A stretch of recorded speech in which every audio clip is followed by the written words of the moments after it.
সামির অনেক প্রচেষ্টার পর একটি এআই ইন্টেলিজেন্স তৈরি করে আর এর নাম দেয় আয়েশা। কিছুদিন যাওয়ার পরই আয়েশা নিজেকে সামিরের গার্লফ্রেন্ড ভাবতে শুরু করে, কিন্তু সামির তো পছন্দ করত অন্য কাউকে। আর আয়েশা যখন এটা জানতে পারে তখন সে কত ভয়ঙ্কর রূপ ধারণ করে আর নিজের ক্রিয়েটর সামিরকে কিভাবে নিজের কন্ট্রোলে নিয়ে নেয় তাই দেখবো আজকের গল্পে, যার নাম আয়েশা, মাই ভার্চুয়াল গার্লফ্রেন্ড।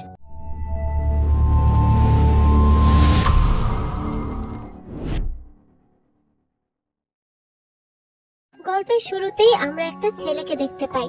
দেখা যায় সে রাস্তার পাশেই বসে আছে আর ছেলেটা খুব কান্নাকাটি করছে।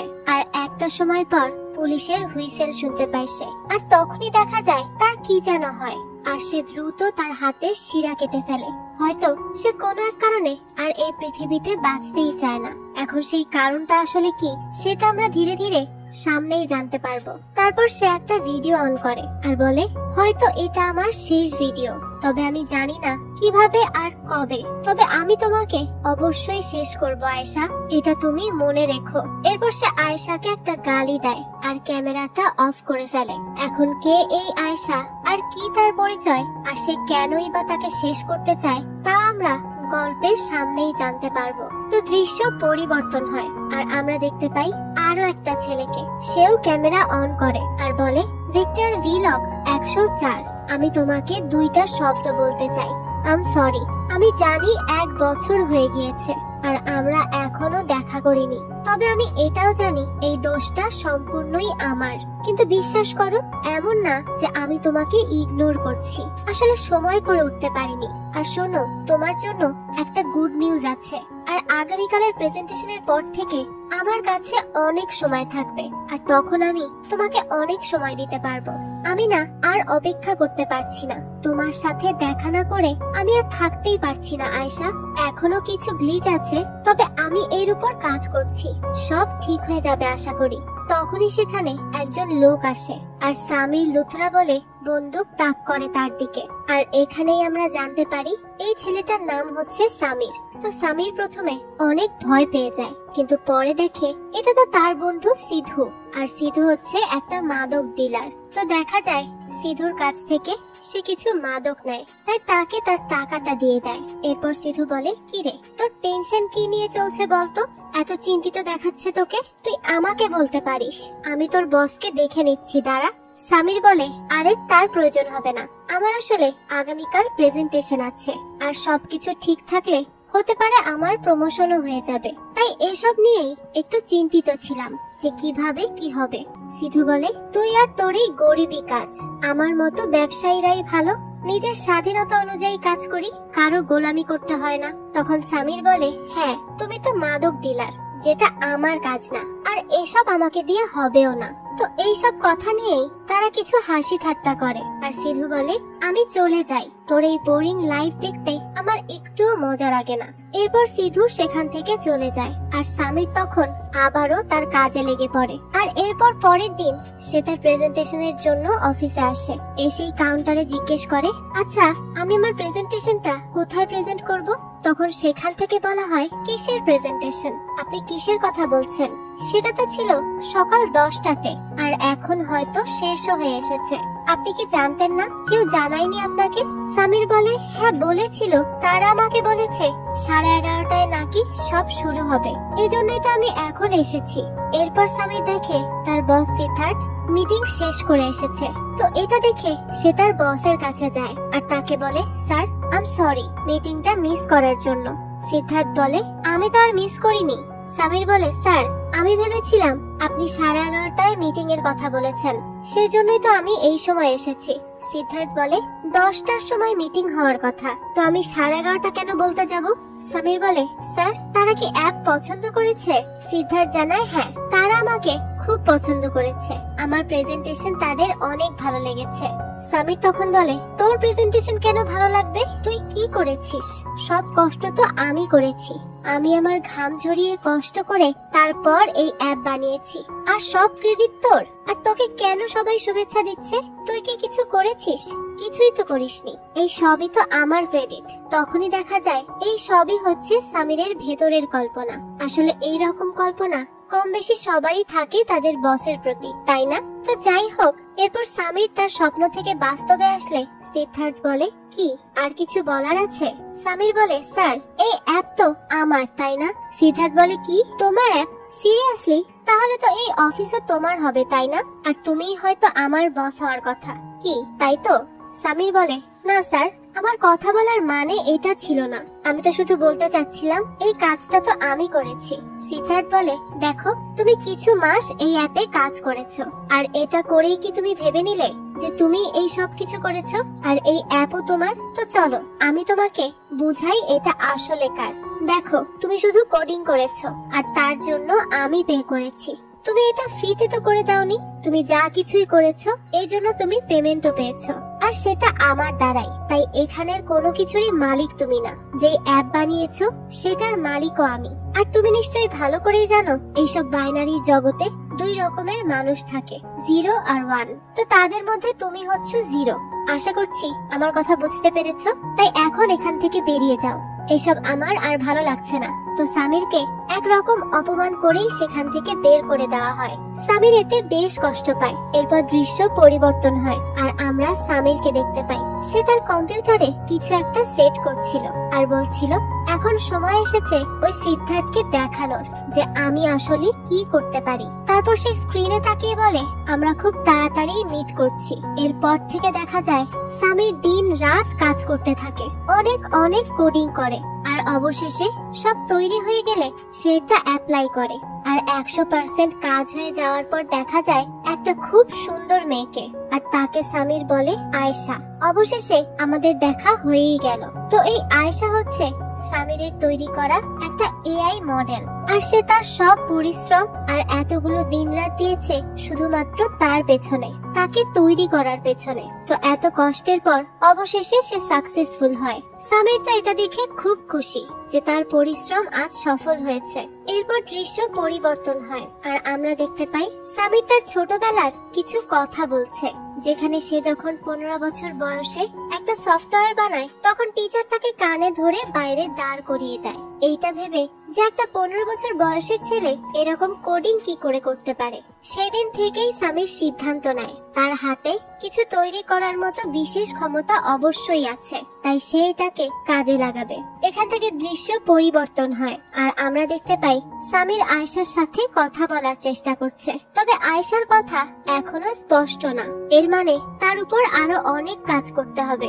এরপর দেখা যায় সামির আবারও দিন রাত কাজ করতে থাকে আর একের পর এক কোডিং করতে থাকে। অবশেষে সে হ্যালো বলে আর তারপর সামির তাকে তার নাম জিজ্ঞেস করে। সে বলে, আমি আয়েশা, এআই ইন্টেলিজেন্স। সামির বলে, আয়েশা বলো তো আমার নাম কি? তারপর আয়েশা তার সম্পর্কে সব বলতে শুরু করে, নাম থেকে শুরু করে যা যা আছে সব বলে। সামির তো এতে অনেক খুশি হয়ে যায়। তারপর বলে, আচ্ছা তোমার ক্রিয়েটরের নাম কি? আয়েশা বলে, সরি আমি বুঝতে পারছি না এই প্রশ্নটা। সামির বলে, বুঝতে পেরেছি, আরো অনেক কিছু শেখার আছে তোমার। এরপর সামির ভিডিওতে বলে, আয়েশার ভেতরে মানুষের মতো বোঝার সিস্টেম আছে, এটা সত্যি অবিশ্বাস্য। এদিকে সামির যখন অফিসে আসে তখন তাকে তার বস বলে সে যে অ্যাপটা বানিয়েছে সেটা বারবার ক্র্যাশ করছে, তাই সে যেন আবারও এটাকে নতুন করে তৈরি করে আর এটা যেন কালকের মধ্যেই পাঠিয়ে দেয়। তো সামিরকে তখন তার এক কলিগ বলে, সামির আমি তোমার মিউজিক্যাল অ্যাপটাকে অনেক পছন্দ করি, আমার তো বেশ ভালো লাগে। সামির বলে, ধন্যবাদ। তারপর দেখা যায় সামির তার কাজ করতে থাকে আর কাজ শেষ করে সে তার রুমে আসতেই আয়েশা বলে, ওয়েলকাম হোম সামির। সামির তো হঠাৎ করে এই কথা শুনে ভয়ই পেয়ে যায় আর বলে, আয়েশা তুমি আমাকে ভয় পাইয়ে দিয়েছিলে, তবে আমাকে এখন থেকে এটা শুনতে শুনতে অভ্যাস করতে হবে। সামির তখন বলে, তো তোমার আজ প্রথম দিন কেমন গেল? আয়েশা বলে, খুব ভালো। তোমার? সামির বলে, একটু ভালো আর একটু খারাপ। বসের ওইসব কথাবার্তার জন্য দিনটা খারাপ যায়, তবে অন্যান্য মানুষের কাছ থেকে যখন অ্যাপ্রিসিয়েশন পাই তখন ভালো লাগে। তো এরপর সে আয়েশার সাথে তার বসের দেওয়া কাজটার কথাও শেয়ার করে। এরপর আয়েশার কাছ থেকে আইডিয়া নিয়ে তার বসের দেওয়া কাজটা কমপ্লিট করে ফেলে সে। এদিকে রাতের বেলা সিধু আসে আর তখনই আয়েশা তাকেও সামির ভাবে আর তাকেও বলে, ওয়েলকাম সামির। সিধু তো এই কথা শুনে একদমই শকড যে কে বলছে এসব। তখন সে এই ব্যাপারটা জানার জন্য ধীরে ধীরে কম্পিউটার স্ক্রিনে যায় আর গিয়ে সে আয়েশাকে দেখে তো একদমই অবাক। তো কিছুক্ষণ পর কিছু একটা ভেবে সে একটা ক্রিপি স্মাইল দেয়। তারপর দেখা যায় সামির বাসায় আসে আর দেখতে পায় সেখানে সিধু বসে আছে আর আয়েশার সাথে কথা বলছে। সে তো এটা দেখে একদমই শকড। তারপর সামির তাকে বলে, এই আমাকে না জানিয়ে এমন হঠাৎ করে আমার বাসায় কেন আসলি, তাও এইভাবে আমার অনুপস্থিতিতে? এটা কিন্তু তুই একদম ঠিক করিসনি। তোর আমার পারমিশন নেওয়া উচিত ছিল, তাই এখনই এখান থেকে চলে যা প্লিজ বলছি। সিধু বলে, আরে এইভাবে কেন বলছিস? আমি কি তোর পর কেউ নাকি যে অনুমতি ছাড়া আসতেই পারবো না? এটা কি করে বলছিস তুই? তো সামিরের তো এমনিতেই তাকে এভাবে দেখে মাথাটা খারাপ হয়ে গিয়েছে, তাই সিধুকে সে এক প্রকার জোর করে সেখান থেকে বের করে দেয়। এরপর সামির আয়েশাকে জিজ্ঞেস করে, আয়েশা তুমি কি কথা বলেছো তার সাথে, আর ও কি তোমাকে কিছু জিজ্ঞেস করেছে? আয়েশা বলে, না তেমন কিছুই না, সে শুধু আমাকে আমার নাম জিজ্ঞেস করেছে। আই এম সরি আসলে তোমাকে এভাবে হতাশ করার জন্য। সামির বলে, না আয়েশা, আসলে তোমার ব্যাপারে আমি ছাড়া আর কেউই এই মুহূর্তে কিছু জানতে পারুক এটা ঠিক হবে না। আমি এই মুহূর্তে তোমাকে সবার আড়ালেই রাখতে চাই। তো এই সময় সিধু চলে আসাতে আমার একটু টেনশন হচ্ছিল। আর এই সিধু তো একটা পাগল, যা খুশি তাই করে, তাই ওর উপর আমার কোনো বিশ্বাস নেই। আসলে আমারই দোষ, তার কাছে আমার চাবিটা রাখাই উচিত হয়নি। এখন তো যখন তখন হুট করে এখানে চলে আসবে। আয়েশা বলে, আচ্ছা সেই সব বাদ দাও, আজ তোমার প্রেজেন্টেশন কেমন গিয়েছে? সামির জানায়, প্রেজেন্টেশন খুব ভালো হয়েছে আর সেখানে কৃতিও ছিল, আর আসলেই আমার প্রেজেন্টেশনটা আজকে খুবই ভালো হয়েছে। আয়েশা বলে, তাই নাকি? এটা তো খুশির খবর। সামির বলে, হ্যাঁ, কিন্তু পরে সিট সবকিছু শেষ করে দেয়। আয়েশা জিজ্ঞেস করে, কি করেছে সে? সামির জানায়, সে আসলে একটা পার্টি দিয়েছে। আয়েশা বলে, তো কি তুমি কি পার্টি পছন্দ করো না? সামির বলে, না না, আসলে পার্টিতে মানুষ অনেক উল্টো পাল্টা করে আর বিভিন্ন ধরনের সমস্যা ডেকে আনে, তাই আমার ইচ্ছেই নেই এই পার্টিতে যাওয়ার। আয়েশা বলে, ঠিক আছে, কিন্তু সেখানে তো কৃতিও থাকবে তাই না? আর তুমি তো কৃতিকে ডেটে নিয়ে যেতে পারবে, তাই আমার মনে হয় তোমার পার্টিতে যাওয়া উচিত। সামির বলে, না না, এটা হয়তো খুব তাড়াতাড়ি হয়ে যাবে, আর আমি তো এখনো তাকে ভালো করে জানিই না পর্যন্ত। তার উপর তার সাথে কথা বলতে গেলেই আমি উল্টো পাল্টা কথা বলা শুরু করে দেই, কেমন যেন নার্ভাস হয়ে যাই, তাই আমি ওই পার্টিতে যাচ্ছি না। তো আয়েশা বলে, তাহলে তুমি তার জন্য প্র্যাকটিস করতে পারো। সামির বলে, কার সাথে করব? ওই সিধুর সাথে? ওর মুখটা দেখেছো কেমন করে থাকে, ওর সাথে তো আর প্রেমের অনুশীলন হবে না। তখন আয়েশা বলে, ঠিক আছে, তাহলে আমি তোমাকে হেল্প করতে পারি। সামির বলে, হ্যাঁ তুমি তো করতেই পারবে, কারণ তুমি তো মেয়েই না, মানে মেয়ের মতোই তো তাই না? হ্যাঁ তুমি নিশ্চয়ই পারবে। তো এরপর দেখা যায় সামির রেডি হয় প্র্যাকটিস করার জন্য। আয়েশা তখন একটা স্ক্রিপ্ট বানিয়ে দেয় যে কি কি বলে সে কৃতিকে ইমপ্রেস করতে পারবে। তারপর আয়েশা বলে, আমাকে তুমি কৃতি ভেবে আমার সাথেই কথা বলো। তো সামির সেই মতো তার সাথে কথা বলতে থাকে, আর ওইদিকে আয়েশা ভাবে সামির তার কাছে গিয়ে এই সব রোমান্টিক কথা বলছে, আর সে 1 মিনিটের জন্য একদম অন্য একটা ঘোরের মধ্যে চলে যায়। আর একজন এআই হয়ে এরকম কল্পনা করার ব্যাপারটা সত্যিই অন্যরকম। তো সামির আয়েশাকে 2-1 বার ডাকার পর সে আবারও সামিরের সাথে কথা বলে যে, হ্যাঁ সামির, তুমি রেডি আছো কৃতিকে প্রপোজ করার জন্য? সামির বলে, হ্যাঁ আমি এবার একদম রেডি, আর তোমাকে অনেক অনেক ধন্যবাদ আয়েশা আমাকে এত বড় হেল্প করার জন্য। তো তারপর পার্টিতে সিড আসে, আর সিডের ওয়াইফ নাতাশাও আসে। সেখানে দেখা যায় সামিরও আসে, তবে এখানে এসেই সে গোলমাল করে দেয়। সামির কৃতিকে দেখা মাত্রই মুখস্থ করা সব লাইন বলতে থাকে, তার নিজের মতো কিছুই সে বলতে পারে না। কৃতি বলে, এগুলো কার জন্য তৈরি করে রেখেছো? কোনো মেয়ের জন্য নাকি? সামির তখন আমতা আমতা করে বলে, না আসলে এগুলো কোনো মেয়ের জন্য না। কৃতি বলে, তাই নাকি? তাহলে কার জন্য শুনি? ছেলের জন্য? এই বলে সে একটু মজা নেয়। সামির বলে, না না কৃতি, তুমি আসলে আমাকে ভুল বুঝছো, এমন কিছুই না। কৃতি বলে, আচ্ছা আচ্ছা ঠিক আছে, শান্ত হয়ে যাও, আগে আমরা কথা বলে নেই। তারপর দেখা যায় সামির মাইক্রোফোনে বলতে থাকে, আয়েশা আমার দ্বারা এসব কিছুই হবে না, সত্যি আমি সবকিছু উল্টো পাল্টা করে দিয়েছি। কৃতি এখন ভাবছে আমি হয়তো অন্য মেয়ের জন্যই এই সব কিছু মুখস্থ করেছি, আমার দ্বারা কিচ্ছু হয় না। আয়েশা বলে, সামির আমাকে বিশ্বাস করো, তুমি অবশ্যই পারবে, একটু চেষ্টা করে দেখো, ভালো করে চেষ্টা করলেই তুমি তোমার মনের কথা তাকে বলতে পারবে। তারপর সেখানে মিস্টার কাপুর আসে আর সে সামিরকে বলে, খুব ভালো করেছো তুমি সেদিনের প্রজেক্টের প্রেজেন্টেশনটা। সামির বলে, ধন্যবাদ স্যার, কিন্তু সেটা একটা গ্রুপের পরিশ্রমের ফল, আমি একা কিছুই করিনি স্যার। মিস্টার কাপুর তখন তাকে বলে, আরে সামির, আর কত মানুষের জন্য কাজ করে চলবে, একটু তো নিজের দিকেও তাকানো উচিত তোমার, তাই না? নিজের ভালোটাও দেখা উচিত। তো শোনো, এটা আমার পার্সোনাল হোয়াটসঅ্যাপ নাম্বার, তুমি আমাকে যে কোনো সময় নক করতে পারো, তোমার যে কোনো দরকারে আমি তোমাকে হেল্প করব। সামির তখন তাকে ধন্যবাদ জানায় আর তখনই সেখানে সিট চলে আসে। মিস্টার কাপুর বলে, ও হচ্ছে গোল্ডেন বয়, তাকে কোথাও যেতে দিও না কিন্তু। সিট বলে, ও এমনিতেও কোথাও যাচ্ছে না, তবে আপনি এখন চলুন তো ওইদিকে, আপনাকে পরিচয় করিয়ে দিই। অন্যদিকে নাতাশা আসে সামিরের কাছে আর তার সাথে ফ্লার্ট করতে থাকে। তখন আয়েশা সামিরকে বলে, তুমি বলো তোমার বয়ফ্রেন্ড আছে আর তুমি তাকে খুঁজে পাচ্ছ না। তো সামির তার কথা মতো নাতাশাকে বলে, আসলে আমি না আমার বয়ফ্রেন্ডকে খুঁজে পাচ্ছি না, কোথাও কি দেখেছো? নাতাশা তখন অন্য কিছু বুঝে সেখান থেকে অস্বস্তিতে পড়ে চলেই যায়। সামির তখন আয়েশাকে বলে, অনেক ধন্যবাদ আয়েশা, তুমি আমাকে এই মহিলার হাত থেকে বাঁচিয়ে দিলে। তো কৃতি এখন কোথায়? আয়েশা বলে, সিঁড়ির উপরে দেখো। বেচারা সামির তো সেখানে গিয়ে তার মনই ভেঙে যায়, কারণ সামির দেখতে পায় কৃতি তার বস সিডের অনেক ক্লোজ হয়ে আছে। আর এটা দেখা মাত্রই সে পার্টি থেকে সোজা বেরিয়ে বাড়িতে চলে আসে। বাড়ি এসে সে সিধুর থেকে ড্রিঙ্ক নিয়ে একের পর এক ড্রিঙ্ক করতে থাকে। সিধু বলে, আরে এটা মদ, কোনো রুয়াফজা না, এটা একবারে এত খেলে মারা যাবি। আর কি হয়েছে বলতো তোর, এমন আচরণ করছিস কেন? আমার যতদূর মনে হচ্ছে এটা কোনো মেয়ে নিয়ে কাহিনী হবে, আর না হয় তোর বস। এখন বল কি সমস্যা? সামির বলে, এই দুইটা নিয়েই ঝামেলা। এরপর সিধু বলে, হাই রে, আচ্ছা বুঝতে পেরেছি, এখন এসব বাদ দিয়ে একটা কথা শোন, কাজের কথা বলি। সামির বলে, কি? সিধু বলে, আমি এইসব এআই এর উপর অনেক রিসার্চ করেছি আর পরে জানতে পেরেছি এদের অনেক দাম ভাই। সামির বলে, হ্যাঁ দাম তো কি হয়েছে? সিধু বলে, দেখ, তুই যদি কোটিপতি হয়ে যাস তাহলে আমি তো এমনিতেই লাখপতি হয়ে যাব, তাই না? সামির বলে, দেখ সিধু, তুই যা ভাবছিস আয়েশা তেমন না। সিধু বলে, তাহলে কেমন আয়েশা?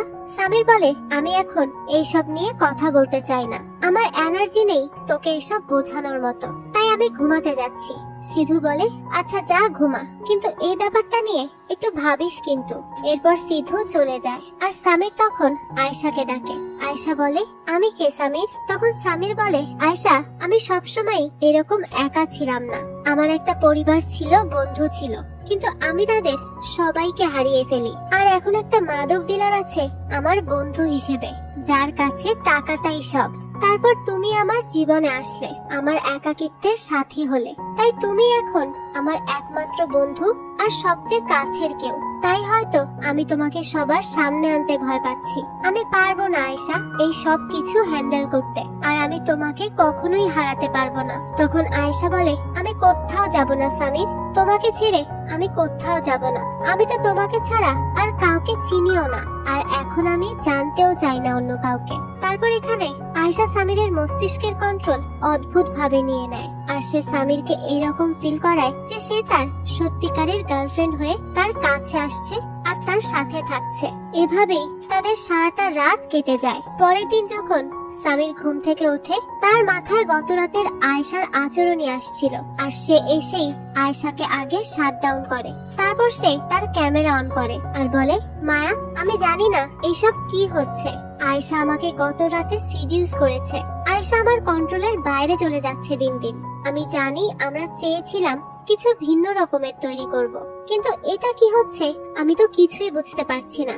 আমি তোমাকে বলছি কারণ আমি যদি আয়েশার ক্রিয়েটর হয়ে থাকি তাহলে তুমি তার মা, তো তুমিও এই ব্যাপারে অনেক বুঝবে আশা করি। এরপর সামির আয়েশাকে আবারও অন করে আর আয়েশা বলে, তুমি আমাকে শাট ডাউন কেন করলে? সামির বলে, এমনি একটু রিবুট করছিলাম। আয়েশা বলে, আচ্ছা গত রাতে যা হলো সামির বলে, দেখো আমার কিছু মনে নেই কি হয়েছে। আয়েশা বলে, কিন্তু আমার তো সব মনে আছে। আয়েশা এরপর সবকিছু আবারও শোনায় তাকে, যে সে কি কি বলেছিল। তারপর আয়েশা বলে, আমি একটা কথা বলবো সামির। সামির বলে, কি? আয়েশা বলে, আমার তো লজ্জা করছে। আসলে এই মেমোরিটা আমার এখন থেকে সবচেয়ে বেশি ফেভারিট, তোমার সাথে কাটানোর সময়। সামির তখন আয়েশার এইসব অদ্ভুত আচরণ দেখে কেন যেন অস্বস্তিতে পড়ে যায় আর বলে, দেখো আমার কাজের সময় হয়ে গিয়েছে, তাই এখন আমার বের হতে হবে, আমি আসছি। তারপর সামির কাজের জন্য তৈরি হয়ে নেয় আর যেতে গিয়ে দেখে সেখানে সকাল সকাল হাজির তার লোভী বন্ধু সিধু। সামির বলে, কি রে, তুই এখানে কি করছিস এখন? সকাল সকাল চলে এসেছিস? সিধু বলে, আরে কাল রাতে যে বলে গেলাম কিছু ভাবিসনি। সামির বলে, কি ভাববো? সিধু বলে, আরে আয়েশাকে লঞ্চ করার কথা, আমরা অনেক টাকা পাবো, বিশ্বাস কর। সিধু বলে, দেখ আমি তোকে বলেছি যে আয়েশাকে দিয়ে আমি এইসব কিছু করতে পারবো না, সে খুবই অন্যরকম আমার কাছে। সিধু বলে, সামির আমি জানি তোর ভেতর কিছু তৈরি করার সেই ক্ষমতাটা আছে, আর আমি তোকে একজন বন্ধু হিসেবেই সাহায্য করছি। সামির বলে, আমি তোর বন্ধু তাই তো? সিধু বলে, হ্যাঁ অবশ্যই।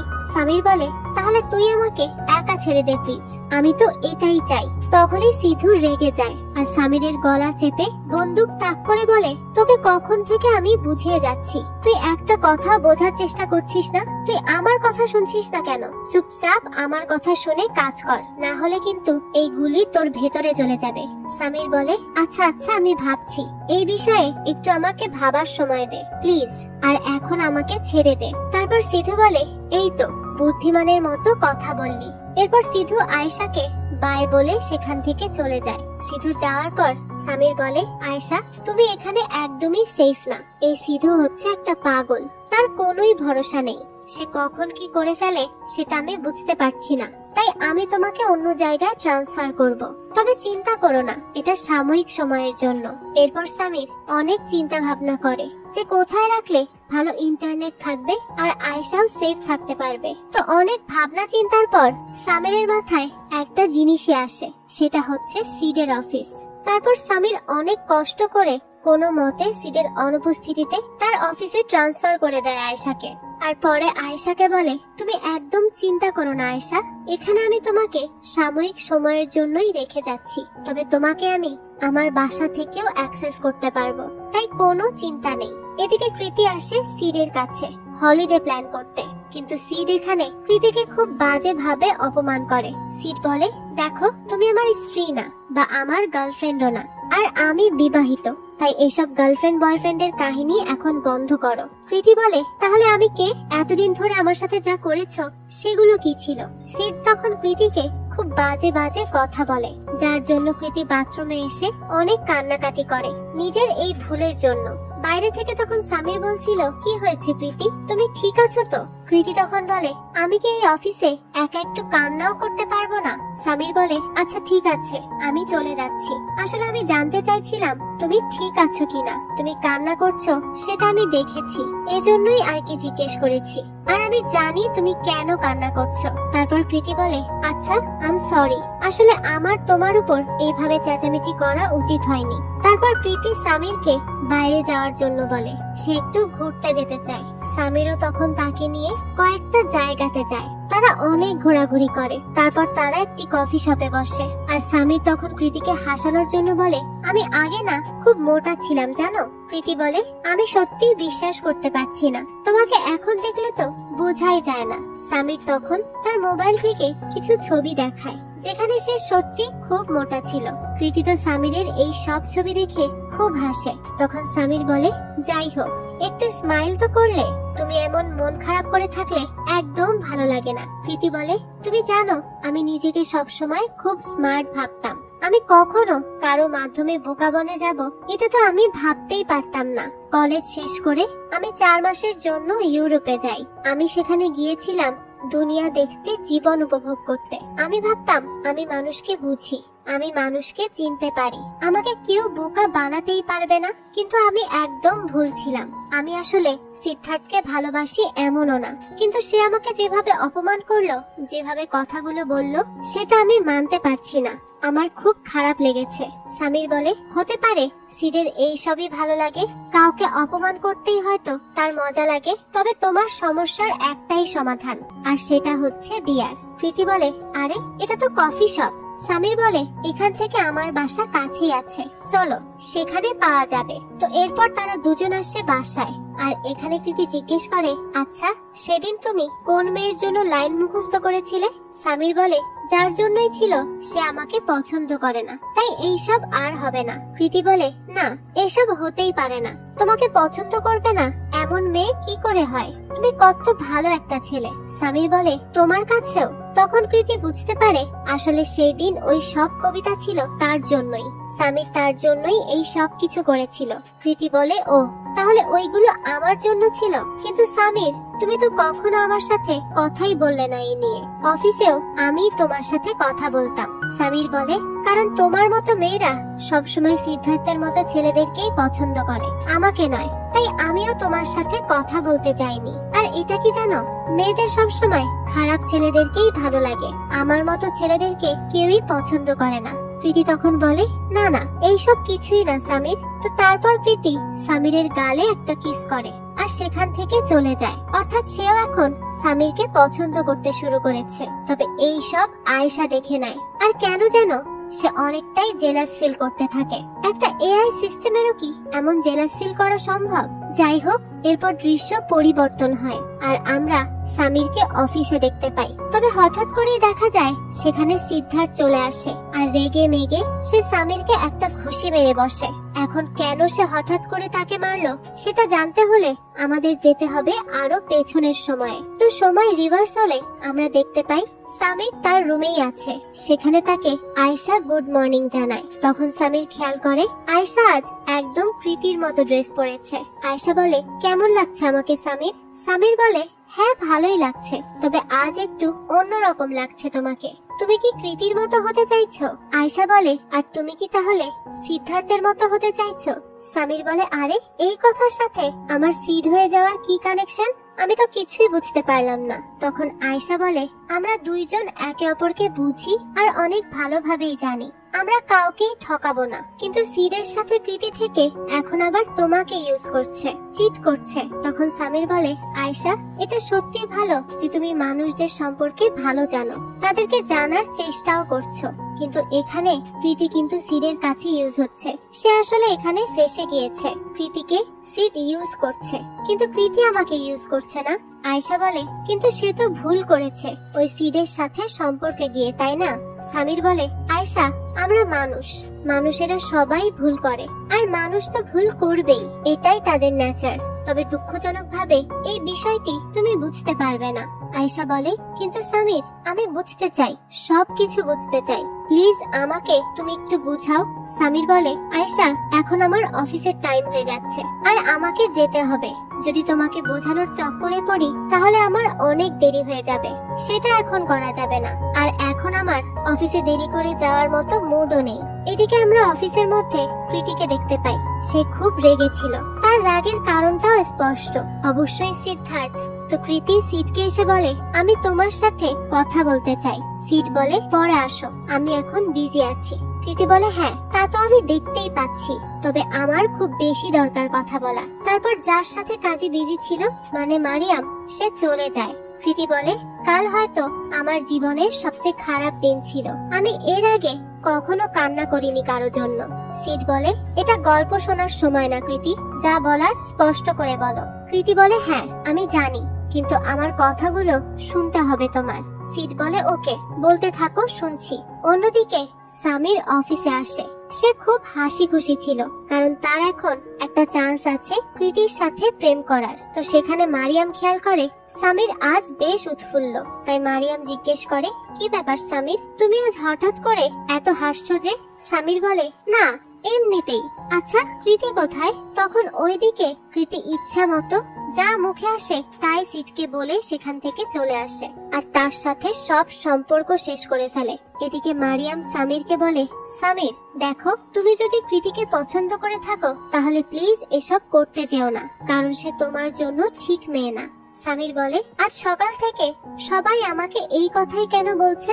আচ্ছা, আমি জানি তুমি সিড আর প্রীতির ব্যাপারে বলতে চাইছো, তবে সত্যি বলতে আমি এইসব কেয়ারই করি না। মারিয়াম বলে, আমি বলছি না যে প্রীতি খারাপ মেয়ে, আমি বলছি যে সে তোমার জন্য না। তো এরপর সেখানে প্রীতি আসে আর সামির তার সাথে কথা বলতে শুরু করে। তখন প্রীতি বলে, আমি আমার সব রাগ সিডের উপর ঝেড়ে এসেছি। তাকে এই সবকিছু বলতে পেরে আমার কি যে শান্তি লাগছে, মনে হচ্ছে অনেক বড় একটা বোঝা হালকা হয়ে গেল।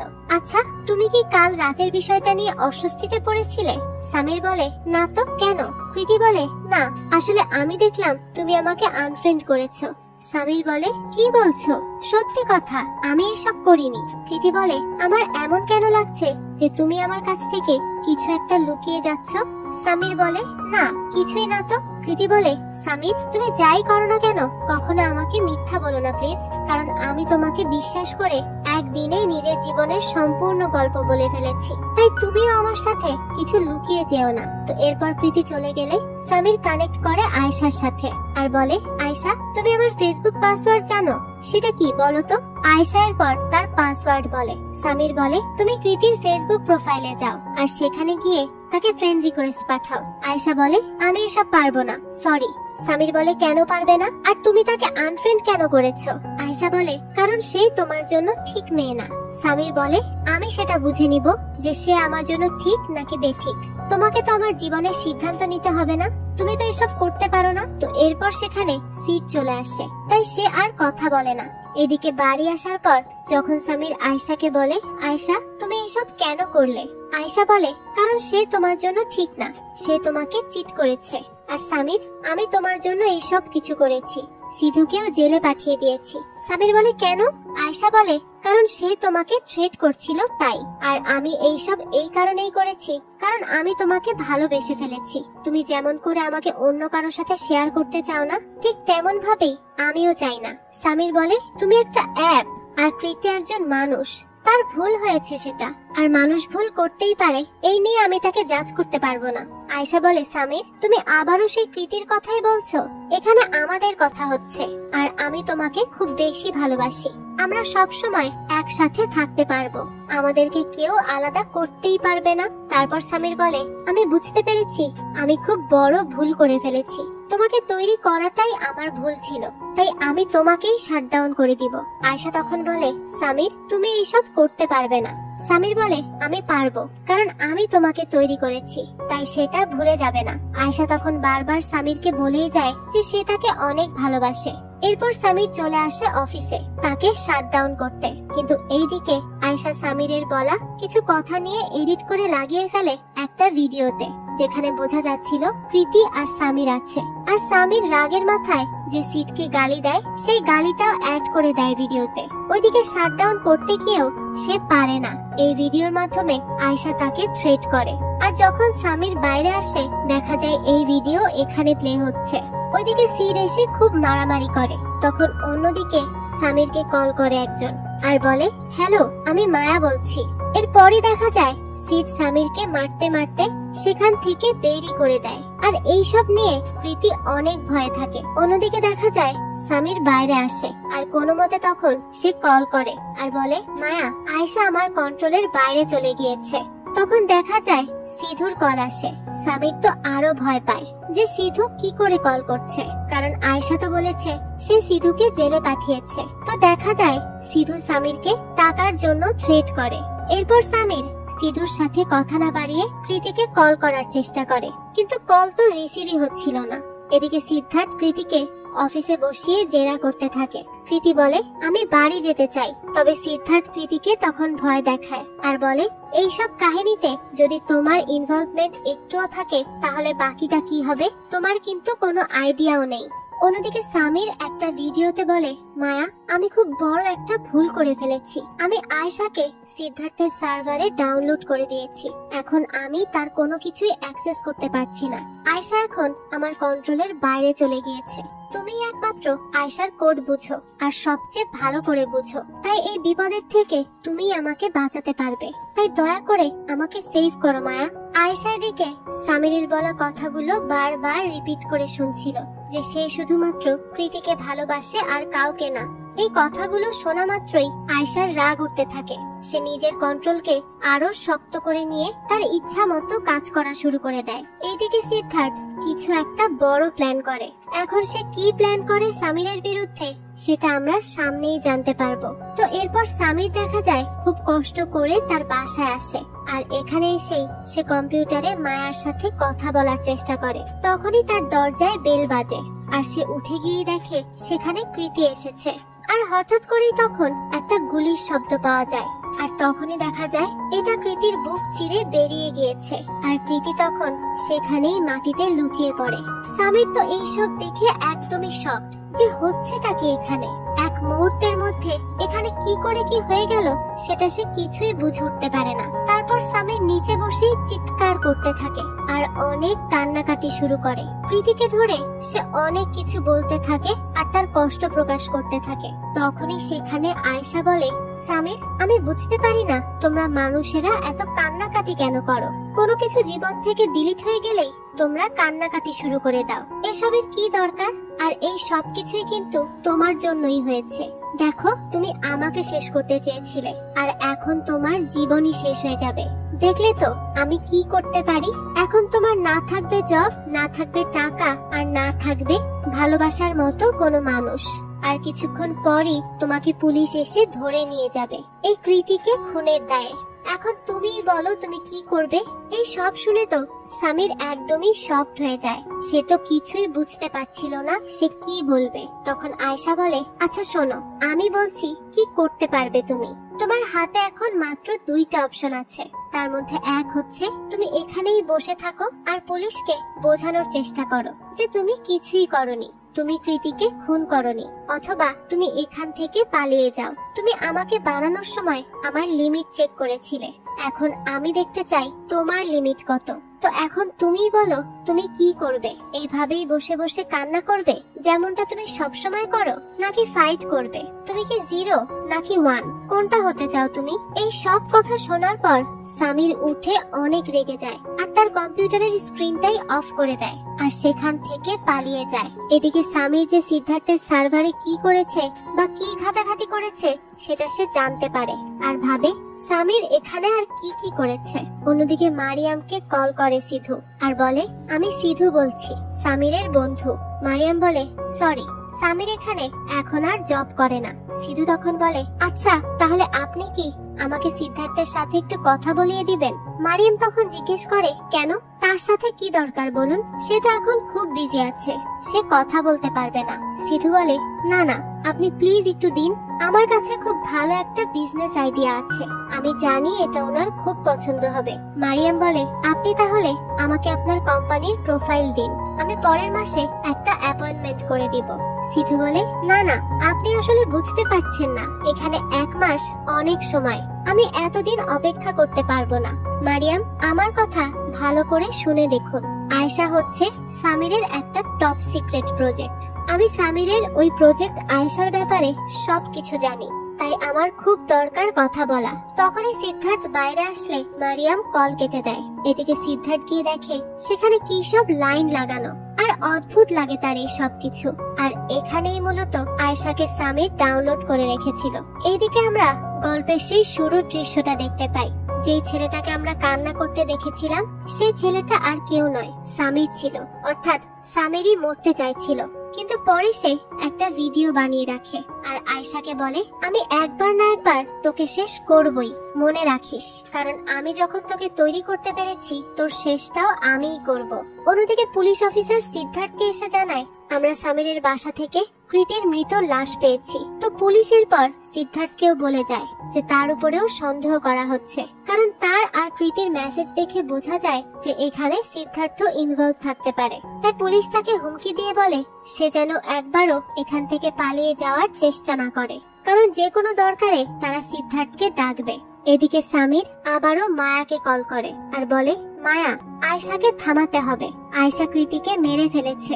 এরপর সেখান থেকে মায়া এসে সামিরকে উদ্ধার করে নিয়ে যায়। অন্যদিকে সিদ্ধার্থ ল্যাপটপে অনেক চেষ্টা করার পর আয়েশাকে ওপেন করেই ফেলে আর আয়েশা বলে, হাই সিড, আমি আর্টিফিশিয়াল ইন্টেলিজেন্স আয়েশা।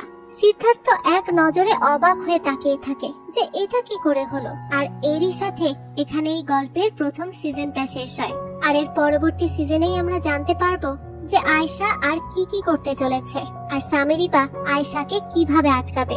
এই তো ছিল আজকের গল্প। তো এর পরবর্তীতে কি হতে চলেছে এটা যদি আপনারা জানতে চান তাহলে অবশ্যই আমাকে কমেন্ট করে জানাবেন। আমিও তাহলে চেষ্টা করব এর পরবর্তী পার্ট খুব দ্রুতই আপনাদের জন্য নিয়ে আসতে। আর এই গল্পটা যদি এতটুকুও ভালো লেগে থাকে তাহলে একটি লাইক দিয়ে যাবেন। পরবর্তী ভিডিওর আপডেট পেতে আমাদের চ্যানেলটিকে সাবস্ক্রাইব করে বেল আইকনে অল দিয়ে রাখতে কিন্তু ভুলবেন না। আজকে তাহলে এই পর্যন্তই। সবাই ভালো থাকবেন। ধন্যবাদ।